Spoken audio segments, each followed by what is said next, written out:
ఇప్పుడు రీసెంట్‌గా ఒక విజయసాయి రెడ్డి గారి కేసు జరుగుతుందండి అది. ఒక మేడం లేడీ ఆఫీసర్, నేను లేడీ ఆఫీసర్‌ని. నేను ఏ తప్పు చేయలేదు. కానీ ఆవిడేంటంటే ఆ హస్బెండ్ గొడవ పెడుతున్నాడండి. తను అమెరికాలో ఉండగా ఈ అమ్మాయి డెలివరీ అయినట్టు. తండ్రి ఎవరో తెలుసుకోవాలంటున్నాడండి. నేను లేడీ ఆఫీసర్‌ని. నాకేదన్నా అంటే రాజకీయ నాయకులతో టచ్ ఉంటది. దాంట్లో తప్పేంటి అంటారు. ఓహ్! ఈయనేమంటారంటే విజయసాయి రెడ్డి గారు దానికి మూల కారణం అంటున్నారు. అవును. ఆ కేస్ చాలా సెన్సేషనల్‌గా ఇప్పుడు హ్మ్. మనకు ఆంధ్రదేశంలో కాకుండా తెలంగాణలో గూడా వినబడుతుందండి. చాలామంది ఆడవాళ్ళు ముఖ్యంగా విస్మయం చెందుతున్నారు. అవునండి. ఏంటి ఇలాంటి సంఘటనలు కూడా మన ఆంధ్ర రాష్ట్రాల్లో, ఇరు రాష్ట్రాల్లో జరుగుతుందా? ఆఫ్‌కోర్స్ గతంలో అనేకమైన ఇలాంటి ఉదంతాలు జరిగాయి. ఇలాగా నిర్భయంగా బయటికొచ్చి హ్మ్. ఈ పడక గదిలో జరిగిన పొరపాట్లనండి, ఏమననండి, విచ్చలవిడి శృంగారం అనండి, హ్మ్. వాటి మీద ఇట్లా బహిరంగంగా చర్చించటం, వెలుగులో రావటం హ్మ్. చాలా శోచనీయ విషయం. దీని ద్వారా ఏమవుతుందంటే పబ్లిక్ లైఫ్ దిగజారిపోయింది. హ్మ్. ఇవాళ అధికారులనండి, లేకపోతే అనధికారులు ముఖ్యంగా రాజకీయ నాయకులు, వాళ్ళు పనితీరు పట్ల ప్రజలు చాలా క్లోజ్‌గా గమనిస్తుంటారు. వాళ్ళ వ్యక్తిగత జీవితాలు గూడా వాళ్ళ స్క్రూటినీలో ఉంటుంది. మనం అవును. అనుకుంటాం నేను వ్యక్తిగతంగా ఏమి చేసినా, తెర వెనకాల ఏమి చేసినా హ్మ్. ఎవరికీ ఏమి తెలీదు. అది ప్రైవేట్ లైఫ్. తెలిసినా గూడా ప్రైవేట్ లైఫ్ వాళ్ళకేం సంబంధం అని. కానీ ఈ రోజుల్లో public life, private life distinction చాలా దగ్గరైపోయిందండి. ఏది ప్రైవేట్ లైఫు, ఏది పబ్లిక్ లైఫ్ అనేది హ్మ్. చెప్పే స్థితిలో లేం మనం. ఎందుకంటే దీనికి మన ప్రవర్తనే కారణము. ఇవాళ ప్రసార మాధ్యాలనండి, ఇప్పుడు మనకు సోషల్ మీడియా ఉంది కాబట్టి, సోషల్ మీడియా వచ్చిన తర్వాత హ్మ్. రాజకీయ నాయకులు, అదే విధంగా అధికారులు గూడా చాలా జాగ్రత్తగా ఉండాలి. యూ ఆర్ అండర్ 24/7 స్క్రూటినీ అంటారు. సర్వేలెన్స్ అంటారు. అవునండి. క్షమించాలి ఈ పదం వాడుతున్నాను. హ్మ్. యాక్టివ్ సర్వేలెన్స్‌లో ఉన్నాం మనం. రాజకీయ పబ్లిక్ లైఫ్‌లో ఎవరున్నారు? రాజకీయ నాయకులనండి, ఫిల్మ్ స్టార్స్ అనండి, అవును. అధికారులనండి. ఆర్ సోషల్ యాక్టివిస్ట్ అనండి. వాళ్ళందరూ కూడా దే ఆర్ అండర్ 24/7 స్క్రూటినీ. అలాంటప్పుడు ఎంత బాధ్యతగా ఉండాలి. హ్మ్. వివాదానికి రహితంగా ఉండాలి. మన పర్సనల్ బిహేవియర్ గూడా అందరికి ఆదర్శంగా ఉండాలి. కానీ ఇలా దిగజారే విధంగా చేయటం హ్మ్. మంచిది కాదు. దీని ద్వారా ఏమవుతుంది పబ్లిక్ వాల్యూస్ దిగజారిపోయాయి. హ్మ్. ప్రజలకి ఎలాంటి సంకేతాలు పంపిస్తున్నారు మీరు? అంటే ఇప్పుడు ఒక అన్ సాయి అవును. రెడ్డి సంఘటనలు చెప్తున్నాను. హ్మ్. ఎలాంటి సంకేతాలు పంపించారు? మీరంత ఉన్నతమైన స్థాయిలో ఉండి కూడా మరి అది కేవలం ఆరోపణ మరి. ఎంతవరకు హ్మ్. రుజువు కాలేదు. కానీ ఏదైనప్పటికీ ఇలాంటి వివాదాస్పదమైన అంశాల్ని తెర మీదొచ్చిందంటే హ్మ్. దానికి మనమే కారణం. మన ప్రవర్తనే మన కారణం. మనం 24/7 స్క్రూటినీలో ఉన్నాం. ఇది మర్చిపోకూడదు. అవునండి. చాలామంది అధికారులు ఫిల్మ్ స్టార్సే గానివ్వండి, పొలిటీషియన్స్ ఒక స్థాయొచ్చాక నేను ఏది చేసినా చెల్లుతుందంటారు. కాదు. హ్మ్. మీరు ప్రజల్ని ప్రభావితం చేస్తున్నారు. అనేక కోణాల నుంచి చేస్తున్నారు. కానీ ఈ కోణాన్ని గూడా వెలుగులో వస్తే ఖచ్చితంగా మీ యొక్క వ్యక్తిగత జీవితం మీద ప్రశ్నించే హక్కుంది. హ్మ్. ఏమంటారు? అంతే అంతే కదండి మరి. నేచురల్లీ. ఆ! వాళ్ళు ఇప్పుడు అందమైన ఒక ఆఫీసర్ ఉన్నారనుకోండి. ఇప్పుడు భయపడి అంటే ప్రజలు ఇంకో రకంగా ఆలోచిస్తారండి. ఒక అందమైన ఆఫీసర్ ఉన్నారనుకోండి. ఇది చాలా యంగ్ ఎనర్జిటిక్ లేడీ ఆఫీసర్ అనుకోండి ఇది. నిజంగానే ఇప్పుడు అందరూ ఇప్పుడు కొద్దిగా ఇబ్బందిగా అంటే ఆవిడకి ఇబ్బందిగా ఉంటది. ప్రజలు కూడా అదే రకంగా చూడటానికి అవకాశం ఉంది. ఏ రాజకీయ నాయకుడితో ఏం మాట్లాడుతుందో ఏంటో అని.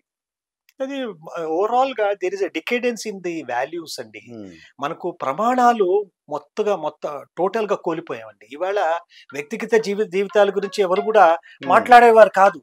హ్మ్. కానీ దురదృష్టవశాత్తు వ్యక్తిగత జీవితాలు వెలుగులో వస్తుంది. వాళ్ళు చేసే మంచి పనులు అది హ్మ్. వెలుగులో రాట్లేదు. అంటే సమాజం ఎంత గట్టిగా క్లోజ్‌గా స్క్రూటినైజ్ చేస్తుంది. హ్మ్. ని ని నిరంతరము పర్యవేక్షిస్తున్నారు మన జీవితాల్ని. అవునండి. అలాంటప్పుడు మనం ఎలా ఉండాలి? ఆదర్శంగా ఉండాలి. ఎలాంటి అనుమానాలకు తావీయకుండా మనం పని చేయాలి. మన ప్రవర్తన గూడా వ్యక్తిగత ప్రవర్తన గూడా అలాగే ఉండాలి. సో, అవునండి. That is why they say Caesar's wife should be above board అంటారు. Okay. So, hmm. Politicians, film stars, industrialist all big social personalities ఇవాళ సోషల్ మీడియా వచ్చిన తర్వాత hmm. They have to be above board. So, దానికి పర్సనల్‌గా వాళ్ళ behaviour, వాళ్ళ కండక్టు, వాళ్ళు ఎవరితో మాట్లాడుతున్నారు, హ్మ్. ఎలాంటి షోస్‌కు వెళ్తున్నారు, మీరు ఎక్కడెళ్ళినా గూడా మీడియా మిమ్మల్ని వెంబడిస్తుంది. అవునండి. అది తప్పదు. అవును. కాబట్టి జాగ్రత్తగా ఉండాలి. మరి ఈ ఉదంతం నేననుకుంటా ఖచ్చితంగా ఆంధ్రాలో ఇది చాలా కుదిపించిందండి. ఆడవాళ్ళు అందరూ కూడా నేను ఇవాళ ఇద్దరు ముగ్గురితో మాట్లాడుతుంటే ఆవిడ ప్రత్యేకంగా ఈ విషయాన్ని కూడా చెప్పారు. మగవాళ్ళు చాలా జాగ్రత్తగా ఉండండి. మగవాళ్ళే కాదు ఆడవాళ్ళు కూడా అవునండి. ఇద్దరికి వర్ధిస్తుంది ఇది. మరి ఇది ఏ రకంగా వెళుతుంది, ఎంతవరకు వెళుతుంది వేచి చూడాలి. ఇక్కడ ఇందులో ఉన్న వ్యక్తి ఆయన గత ప్రభుత్వంలో కీలకమైన పదవిలో ఉన్నాడు. ఆయన అవునండి. ఒక అడ్వైజర్ గా ఉన్నాడు అనుకుంటాను. అవునండి. ఒక chief adviser number 2 in the cabinet. విశాఖపట్నానికి ఒక ఇన్ఛార్జ్ గా ఉన్నారండి. ఇన్ఛార్జ్ గా ఉన్నారు. కానీ he was number 2 almost next to అవును. ద చీఫ్ మినిస్టర్ అవునండి. విజయసాయి రెడ్డి గారు. అలాంటప్పుడు విజయసాయి రెడ్డి మీద ఆరోపణలు రావడం చాలా చాలా దురదృష్టకరం. ఏదైనప్పటికీ అది కేవలం ఆరోపణ. ప్రతి every accused person should be given an opportunity అండి. Okay. And nobody is guilty till such time he is proved guilty. Okay. So ఇది కేవలం ఆరోపణ.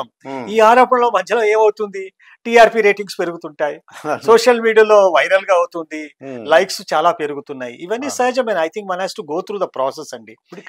మెయిన్ ఏంటంటే హస్బెండ్ ఏం చేస్తున్నాడు ఏంటంటే, నా వైఫ్ ₹1,00,00,000 తీసుకుంది విజయసాయి రెడ్డి గారి దగ్గర, 60 లక్షలు నాకే ఇచ్చారు పర్సనల్ గా, 1,60,00,000 క్యాష్ తీసుకున్నాము ఇలా చెప్పేస్తున్నాడు అండి అతను. నేను అనుకుంటాను ఏమి అది ఆయన వెనకాల పూర్తి దర్యాప్తు చేస్తే తప్ప ఏది కూడా వాస్తవాలు వెలుగులో రావు. ఎందుచేత ఆయన అలా చేస్తున్నారు, ఏ కారణాల చేత చేస్తున్నారు, దీని వెనకాల ఏమన్నా రహస్యం దాగుందా, ఇంకేమన్నా పెద్ద ఆలోచన ఏమైనా ఉందా, కుటిలమైన ఆలోచన ఉంది. We cannot rule out. So personal relations are very very dicey అంటారు. ఓకే. అది unless and moreover it doesn't stand the scrutiny in the court of law. Ultimately court of law లో వెళ్ళినప్పుడు evidence should be పక్కా. అది. And how are you going to prove evidence in this? ఇందులో DNA test చేస్తారా లేకపోతే ఏం test చేస్తారు? ఇది IVF ద్వారా కన్సీవ్ అయిందని చెప్పారు. Whatever it is. So కాబట్టి I think it's a very very challenge to the కానీ ప్రజా జీవితంలో ఉన్న వాళ్ళకి ఇది ఒక పెద్ద చెప్పబెట్టండి. చాలా జాగ్రత్తగా ఉండాలా. ఇక్కడే కాదు, ఇది ఒకటే ఉదంతం కాదు, అనేక ఉదంతాలు ఉంటామని వెలుగు రావట్లేదు, ఇప్పుడు వస్తుంది. ఎందుకంటే ఈ అమ్మాయి సాహసం చేసింది కాబట్టి. కానీ విషయం ఏంటంటే అధికారంలో ఉన్నప్పుడు ఎందుకు రాలేదు, అధికారం కోల్పోయినాక ఎందుకు వచ్చారు, దీని మీద ప్రజలు కొంచెం ఆలోచించారు. ఏమంటారు? అదే అండి. అంటే వాళ్ళు అధికారంలో ఉన్నప్పుడు భయపడి ఉంటాడు. నా ఉద్దేశం ఏంటంటే అధికారంలో ఉన్నప్పుడు భయపడి ఉంటాడు. అధికారం మారింది, కూటమి ప్రభుత్వం వచ్చింది కాబట్టి ఆయన ముందుకు వచ్చేయడమో నాకు అనిపిస్తుందండి. ఇంకోటి ఆయన ఏంటంటే, నాకు ఇంత టైం పట్టింది ఎవిడెన్స్ తీసుకోవడానికి, మరి నేను ఎవిడెన్సెస్ కలెక్ట్ చేసుకోవాలి కదా అంటాడు అతను. అందువల్ల లేట్ అయింది అన్న. ఇది ఏదైనా ఒకటి మనం వేచి చూడాలి. ఏ రకంగా ఇది వివాదానికి ఆల్రెడీ వివాదం స్థితికి వెళ్ళింది. అవును.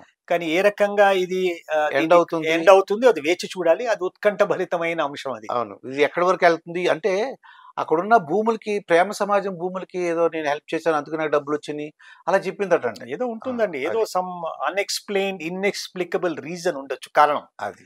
దాని మీద మరి ఇప్పుడు నేను ఒకటే ప్రశ్న అడుగుతున్నానండి. విలువైన మన సమయాన్ని ఇలాంటి దౌర్భాగ్యమైన వ్యక్తిగత జీవితాల మీద దృష్టి పెడతామా, ప్రయోజకరమైన అంశాల మీద దృష్టి పెడతామా? మన పబ్లిక్ టాక్ ఇలాంటి విషయాలు, పడక గది విషయాల మీద ఎవరికి అవసరం అండి?